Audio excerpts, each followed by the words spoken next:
Pada kesempatan kali ini, Bapak ingin menyampaikan KD berikutnya tentang propeller shaft atau poros propeller. Poros propeller berfungsi untuk menghubungkan putaran dari transmisi ke diferensial. Di mana transmisi ini terpasang pada rangka mobil, kemudian pada diferensial ini dipasang pada aksel yang ditunjang oleh pegas. Melihat gambar ini tentunya kita sudah mengerti bahwasanya poros propeller ini akan bergerak naik turun karena roda belakang ini akan bergerak naik turun juga sesuai dengan kondisi jalan. Ya, maka di ujung-ujung diferensial ini harus ada sambungan atau yang dikatakan dengan universal join. Ya. Kemudian ada dua jenis propeller shaft. Yang pertama adalah propeller dengan dua sambungan, yaitu sambungan bagian ujung yang dekat dengan transmisi. Yang kedua adalah sambungan yang dekat dengan diferensial. Yang kedua, tipe 3 join atau 3 sambungan. Ya, tentunya seperti ini untuk kendaraan yang panjang karena perlu adanya yaitu bantalan tengah atau center bearingnya.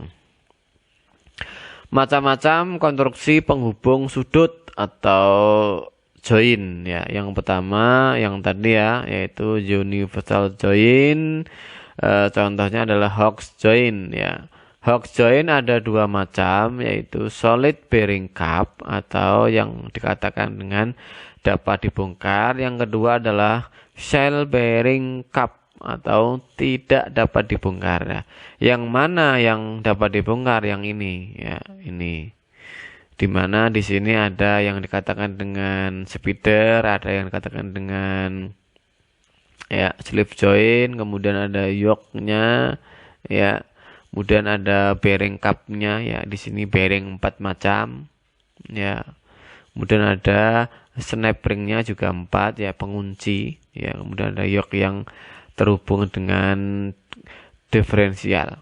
Kemudian yang kedua yang tidak dapat dibongkar ya seperti ini, artinya ini kalau sudah rusak maka tidak ada istilah kata mengganti, maka harus memperbaiki, mohon maaf, maka harus digantikan begitu.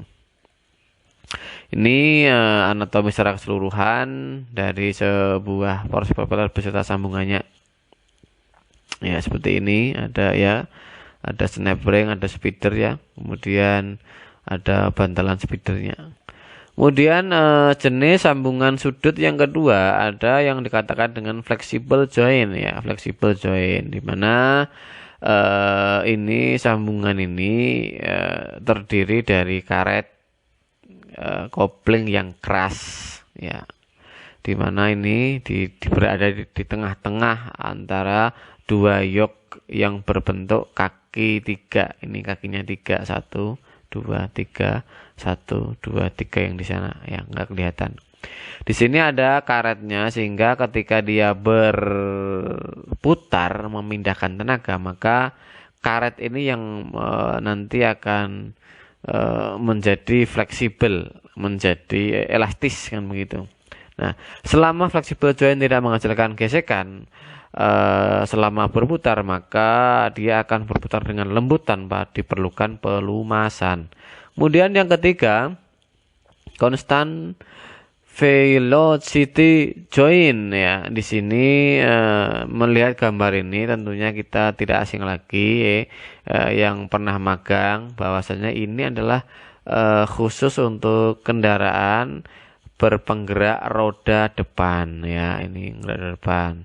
Ada dua macam. Yang pertama adalah Birfill join ya. Yang kedua adalah tripod join ya.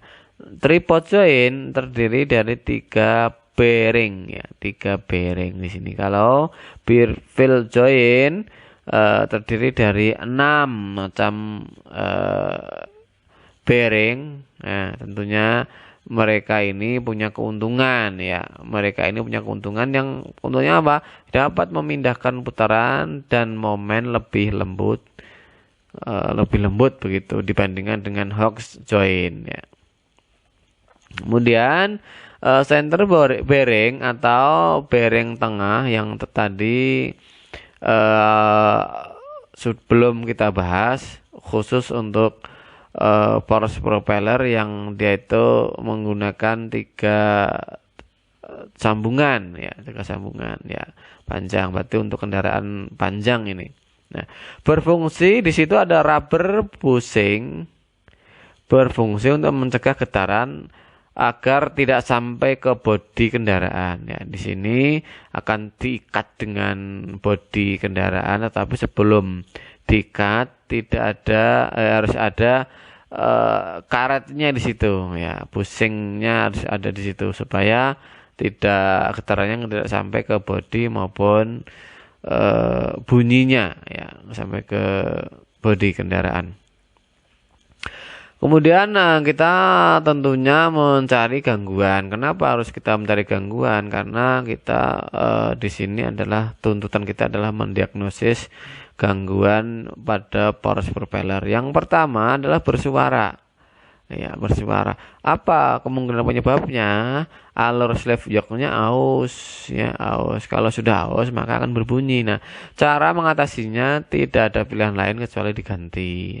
Kemudian yang kedua, kemungkinan penyebab yang kedua adalah bantalan speeder aus atau macet. Ya. Bantalan yang tadi jumlahnya 4 tadi itu macet. Ya, tentunya ini khusus untuk universal join jenis solid ya yang dapat dibongkar ya. Tentunya bagaimana mengatasinya?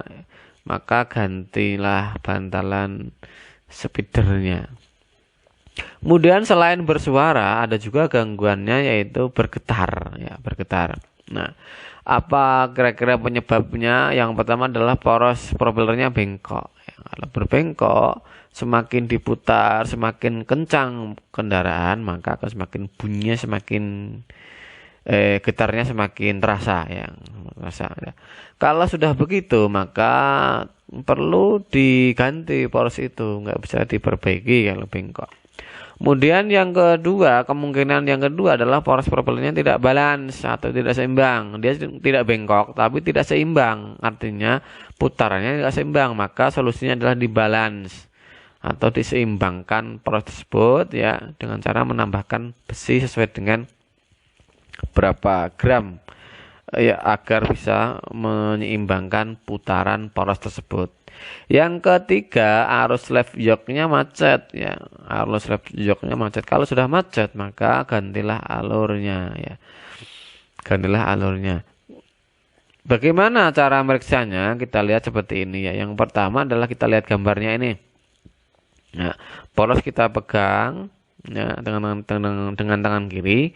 Kemudian kita tekan dan kita tarik ya sesuai dengan arah poros ini.